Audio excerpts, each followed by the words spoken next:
and welcome to Are You Smarter Than a Big Owl? Our contestants for today are Miguel Estrada and Tyler Hatcher. Our theme today is the French Revolution and the events in the years surrounding it. Hi, I got hit by a bus to get into 7th grade. Hi, I went to Harvard at age 12 and graduated the same year. I expect to crush the competition. In our game tonight, our contestants have about 1 hour to prepare a few notes for our subject. We'll start with Miguel. What was life like before 1789? Well, Matt, life wasn't so good for the peasants or the Third Estate. France was in a financial crisis, not to mention the famine that was taking a hold of the French people. Their government wasn't any better. They were under the control of an absolute monarch. His name was King Louis XVI. Even though the Third Estate, or the working class, was 97% of the French population, they didn't own any land. The First and Second Estates owned all the land. That is what life was like before the year 1789 arrived. Correct. Great answer. One more, then it's Tyler's turn. Provide me with some details on what the meeting of the Estates General was all about. It was where all the estates were supposed to meet. We're supposed to meet to fix the financial crisis. I should have explained this before for the younger viewers. But a financial crisis basically means you're running out of money, or you're already in debt, which the French people were definitely in debt. The king called this meeting. It was his first time calling one. Funny what happened next. When the Third Estate representatives arrived, they were greeted by a locked entrance. This made them really mad. So they marched down to a local tennis court and held their own meeting. This was definitely a step towards democracy because it wasn't the start of the revolution soon to come, but it definitely set the ball rolling towards a better government. Correct. You now have a 2-0 lead over Tyler. But now it's your turn, Tyler. Leading right off where Miguel ended, describe what all went down at the tennis court. Okay, this is what happened. The Third Estate charged into the tennis court because they were locked out of the meeting of the Estates General. They were very angry. They formed their own government and called it the National Assembly. Then they decided to create a new constitution called the Declaration of the Rights of Man. It was a step toward democracy because it led to more rights for the people. Nice, correct. Okay, Tyler, ready for another? Yep. Here's the question. Give me some details on what happened with the storming of the Bastille. Okay, so basically, 7,000 fishwomen ate some Scottish soldiers, and then they ate the Bastille because they thought it was bread. Oh, that's so close. But okay, here's what happened. On July 14th, 1789, French citizens started to make the revolution happen by gathering at the gates of the Bastille. Swiss soldiers were guarding the gates because the French army was in the Third Estate. The objective was to steal all the gunpowder from the Bastille, because there was a lot. A Swiss soldier was startled by the amount of the people and fired his musket upon the crowd. That sent the crowd into anarchy. They ran into the gates and were fired at by more Swiss soldiers. They fell back because they didn't have guns themselves and they couldn't defend themselves well.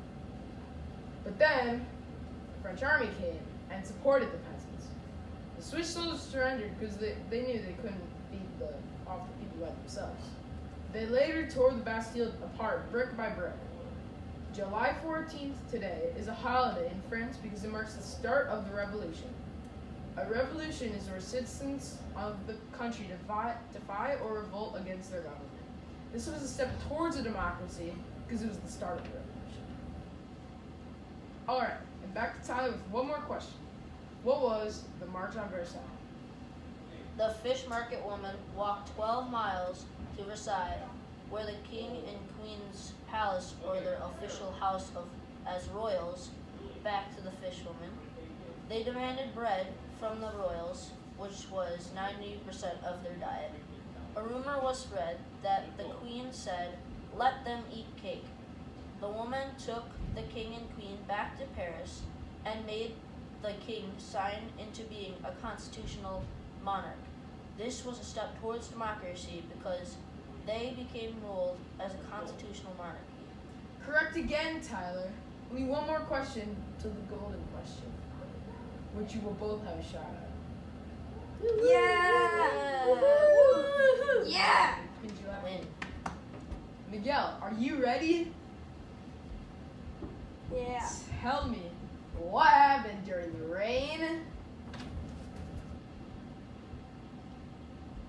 of terror? Dang, it's not in my notes. But I think it was when terrorists are afraid of the rain. Eh? Oh. Oh, that's incorrect, Miguel. I thought you went to Harvard. I did. Like Guess- pre-Harvard, where you learn your ABCs. Preschool Harvard. I guess not. Here's what really happened for the folks that are wondering. The revolution was almost complete. A man named Maximilian Robespierre was a man who was big on the Declaration of Rights of Man, but went a little crazy with the guillotine. He wanted revenge on the First and Second Estate because a woman who was a fan of the king and his methods killed his friend John Palmer Rott, who wrote the People's Friend. Many people were killed because of the trials and not allowing you to speak your thoughts. Everyone was killed of treason. They weren't traitors, but they were just a threat to the revolution. Many people were sent to the guillotine to be killed. The guillotine was a quick killing weapon that would slice your head off. One person once was conscious for about 30 seconds with just his head before dying. And like I promised, both Miguel and Tyler will have a shot at this next question. This decides whoever gets it right. This will be a buzzer question. Inform me with the rise of... Okay, well, pretty much what happened was the French had a soup brand named Napoleon. I'm just gonna stop What? you there.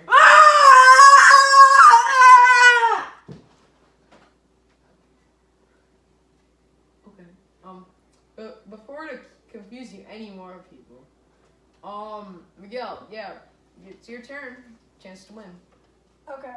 What really happened is Napoleon was a middle-class man who just happened to be a military genius. His military success consisted of taking over most of Europe. He also became the youngest French general ever.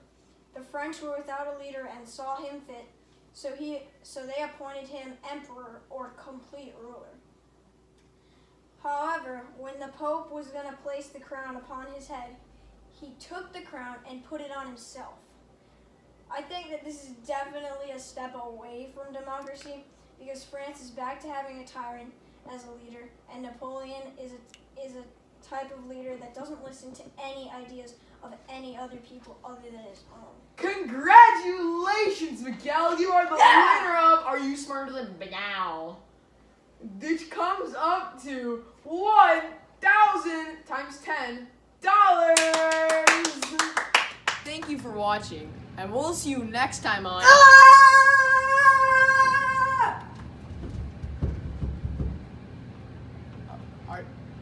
Are you smarter than Miguel?